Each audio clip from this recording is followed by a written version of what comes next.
ఇప్పుడు ఎవరైతే ఓనర్ ఉన్నారో కావ్య మరన్ గారు ఇప్పుడు పాకిస్తాన్ వాళ్ళని తీసుకుంటున్నారు కదా, ఇది ఎంతవరకు నిజం అంటారు? నేను పాకిస్తాన్ వాళ్ళని తీసుకోవడంలో నేనేం తప్పుగా భావించట్లేదమ్మా. ఎందుకంటే ఆయన ఒక ఆటగాడు, ఆయన ఒక క్రికెటర్ అయినప్పుడు పాకిస్తాన్ అతనా లేకపోతే బంగ్లాదేశ్ లేకపోతే న్యూజిలాండ్ ఆస్ట్రేలియా ఇది మనం చూడకూడదు. ఎందుకంటే మనం కూడా ఆ దేశాలు వెళ్ళి ఆడుతూ ఉంటాం, వేరు దేశాలకు వెళ్ళి ఆడుతూ ఉంటాం. అది మనం ఏదో మనకు పాకిస్తాన్ ఒక ఇష్యూగా చూపించి అది ఒక బార్డర్ ఇష్యూస్తో రైవలరీగా ఉన్నాం అంతే.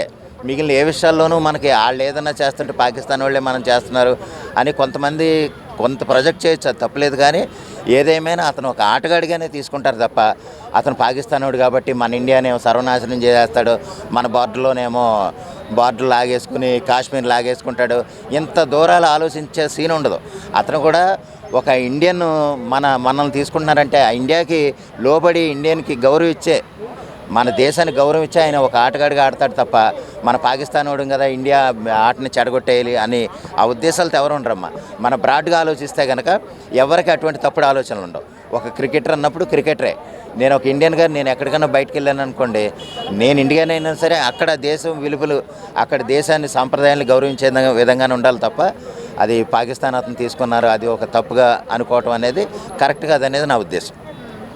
యుద్ధం ఎఫెక్ట్ వల్ల ఇప్పుడు ఐపీఎల్ ఆపేస్తారని చెప్పి అనుకున్నప్పుడు మరి ఇదంతా ఐపీఎల్ ఆపరేమ కొన్ని రోజులు వాయిదా వేస్తారు.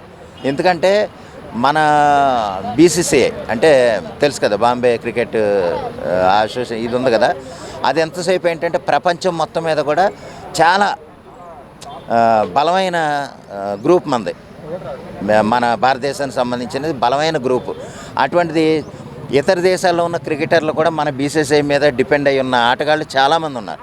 అందువల్ల ఏంటంటే అది ఒక తాత్కాలికంగా అంటే కొన్ని బయట దేశాలు ఇరాన్ లేకపోతే ఇజ్రాయెల్ ఈ వార్తల్లో అంటే యుద్ధం జరుగుతున్న వార్తల్లో కరెక్ట్ కాదని కాసేపు వాయిదా వేసుకోవటం తప్ప అది మన ఐపీఎల్ ఆపడం అనేది జరగదమ్మా. కొన్ని రోజులు వాయిదా వేస్తారంతే, సర్దుమణిగాక మళ్ళీ గేమ్స్ మామూలుగా పెడతారు.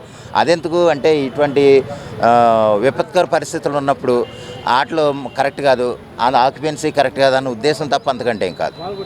అంటే ఇప్పుడు ఐపీఎల్ అంటే చాలా వరకు ఇష్టం, చాలా వరకు ప్రాణం అందరికీ కూడా. అవునమ్మా. సో మన వాళ్ళని తీసుకోకుండా పక్క దేశం వాళ్ళని తీసుకోవడం అనేది ఎంతవరకు కరెక్ట్ అంటారు? పక్క దేశం వాళ్ళు అంటే మనం చాలామంది ఉన్నారమ్మా. న్యూజిలాండ్ ఆటగాళ్ళు మన టీంలో ఆడేవాళ్ళు.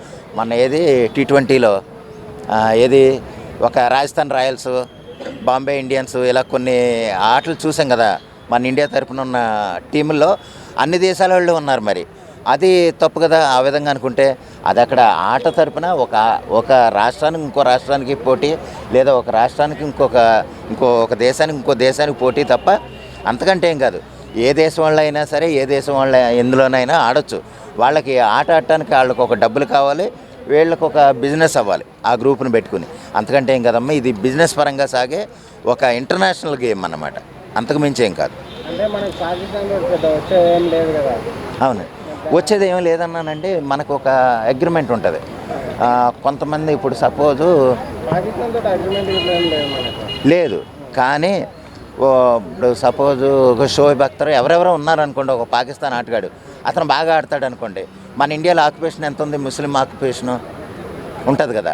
వాళ్ళ గురించి అయినా సరే ఇప్పుడు మనకి రిజర్వేషన్లు అన్నీ ఉన్నాయి. జనరల్గా మాట్లాడుకుందాం, రిజర్వేషన్లు అన్నీ ఉన్నప్పుడు బీసీలకి లేకపోతే ఎస్సీలకి ఎందుకు రిజర్వేషన్లు ఇస్తారంటే వాళ్ళ ఓట్లు కావాలి.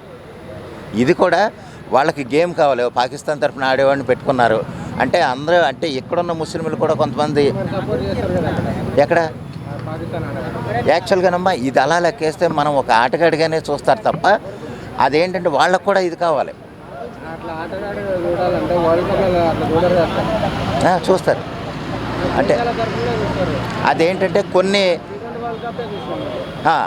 T20 వరల్డ్ కప్ అయినా మనం పాకిస్తాన్ వాళ్ళని తీసుకున్నాం కదా. మనది అంటే ఇప్పుడు SRH లేకపోతే ముంబై ఇండియన్స్, కోల్కతా రైడర్స్ అలా ఉన్న దాంట్లో లేరా? ఓకే, లేకపోతే తీసుకున్నారంటే వాళ్ళు ఏదైనా అగ్రిమెంట్ ప్రకారం ఒక ఆటగాడిగా అనుకుని తీసుకున్నారేమో. అయితే ఆ ఆటగాడిగా తీసుకోవటం ఆవిడకేమో అభ్యంతరం అనిపించలేదేమో. ఇప్పుడు యాక్చువల్గా మనం జనరల్గా లెక్కేస్తే ఒక ఆటగాడిగానే అంటే ఒక క్రికెటర్గా చూస్తే అది నా దృష్టిలో తప్పు కాదు.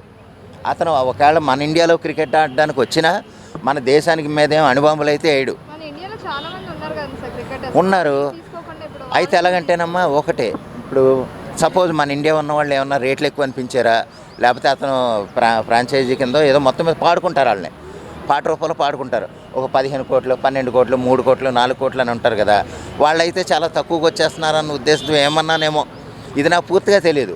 వాస్తవానికి ఏంటంటే ఆవిడ ఏ ఉద్దేశం తీసుకోవాలనుకున్నారో, లేకపోతే ఆవిడకి కానీ మన ఇండియా వాళ్ళకి కాకుండా పక్క దేశం వాళ్ళకి ఎక్కువ ఇంపార్టెన్స్ ఇస్తుంది. మన ఎస్ఆర్హెచ్ టీంలో చాలా మంది వేరే దేశం వాళ్ళనే ఆడిపిస్తారు.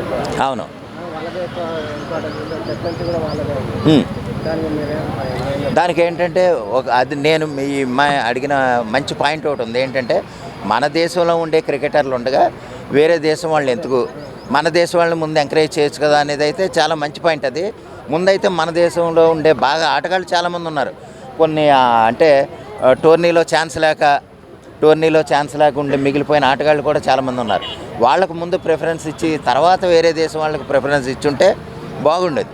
కానీ ఏంటంటే మరి ఆవిడ ఏ ఉద్దేశంతో తీసుకుందో, దాని మీద ఏమన్నా ఇష్యూ అవుతుందో, లేదో బీసీసీఐలో ఎవరన్నా ఒక రిపోర్ట్ ఏమన్నా చేస్తారేమో, దానికి ఏమన్నా సమాధానం చెప్పుద్దేమో చూడాలి. ప్రస్తుతానికైతే వాళ్ళు ఆవిడ తర్వాత అయితే ఇంకా ఉంది కదా, గేమ్ ఆడే టైంకి ఇంకా చాలా ఇష్యూస్ జరుగుతాయి ఈ విషయం మీద అయితే అనుకుంటున్నాను. చూద్దాం త్వరలో ఏమవుద్దాం.